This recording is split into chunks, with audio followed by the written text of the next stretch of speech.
Halo teman-teman, teman-teman. Assalamualaikum warahmatullahi wabarakatuh. Shalom.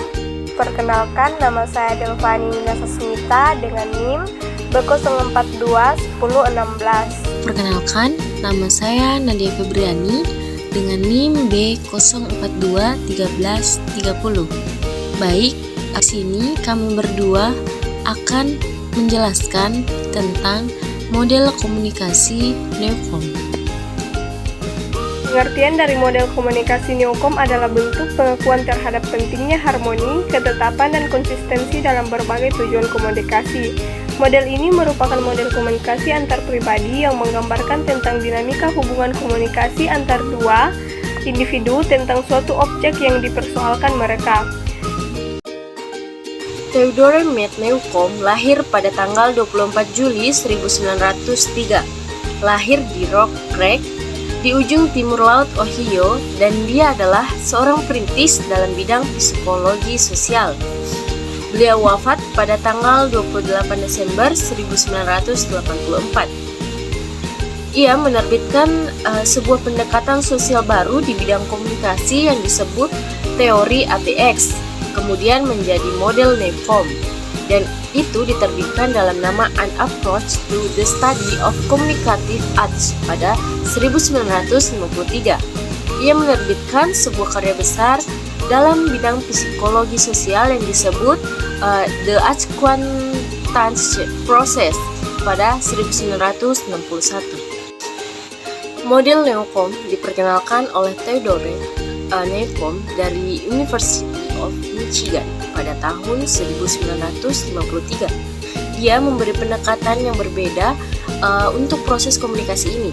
Tujuan utama dari teori ini adalah untuk memperkenalkan peran komunikasi dalam hubungan sosial atau masyarakat dan untuk menjaga keseimbangan sosial dalam sistem sosial.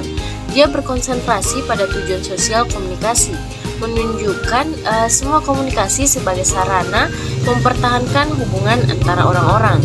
Kadang-kadang disebut dengan model ABX. Adapun tujuan komunikasi Newcomb adalah untuk mengenalkan peran komunikasi dalam sebuah hubungan sosial dan untuk memelihara keseimbangan sosial di dalam sistem sosial. Dalam model komunikasi Newcomb ini ada 3 elemen penting, yaitu A. Sender sebagai pengirim, B. Receiver sebagai penerima, dan X yaitu sebagai topik atau tema permasalahan orang ketiga ataupun kebijakan.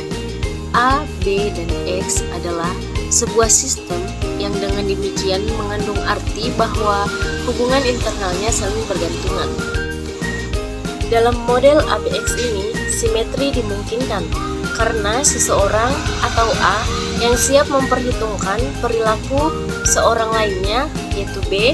Simetri juga mengesahkan orientasi seseorang terhadap X.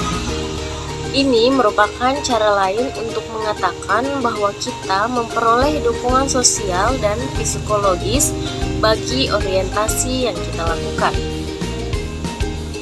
Jika B yang kita hargai menilai X dengan cara yang sama seperti kita cenderung lebih meyakini orientasi kita. Maka kita pun berkomunikasi dengan orang-orang yang kita hargai mengenai objek, peristiwa, orang, dan gagasan, atau semuanya termasuk X. Yang penting bagi kita untuk mencapai kesepakatan atau koorientasi atau menggunakan istilah Newcomb simetri. Asimetri merupakan bagian dari model Newcomb ketika orang setuju untuk tidak setuju. Contoh model komunikasi Newcomb dalam kehidupan sehari-hari adalah misalnya seorang dosen mengenalkan kebijakan baru untuk meningkatkan waktu perkuliahan dari jam 6 menjadi jam 8. Di sini A adalah dosen, B adalah mahasiswa, dan X adalah kebijakan atau topik permasalahan. Jika mahasiswa dan dosen puas dengan kebijakan tersebut, maka komunikasi menjaga status keseimbangan antara mereka. Sebaliknya, arus komunikasi antara A dan B akan memenuhi masalah dalam sistem sosial jika A atau B tidak siap untuk menerima kebijakan tersebut hingga menyebabkan dampak langsung terhadap sistem sosial dan komunikasi tidak dapat menjaga status keseimbangannya. Dengan demikian, dosen A sedapat mungkin meyakinkan mahasiswa B, sebaliknya mereka harus melakukan beberapa penyesuaian dalam kebijakan X dan meyakinkan mereka terhadap kebijakan tersebut. Kelebihan dari model komunikasi Neokom ini yang pertama yaitu memungkinkan orang-orang mengorientasikan diri terhadap lingkungan mereka. Yang kedua, model ini mengisyaratkan bahwa setiap sistem apapun mungkin ditandai oleh suatu keseimbangan kekuatan-kekuatan. Adapun kekurangan dari model komunikasi ini yaitu dalam konteks ini ketegangan mungkin akan muncul karena dalam model ini dituntut untuk mencari keseimbangan dengan cara mengubah suatu sikap terhadap satu pihak kepada pihak lainnya.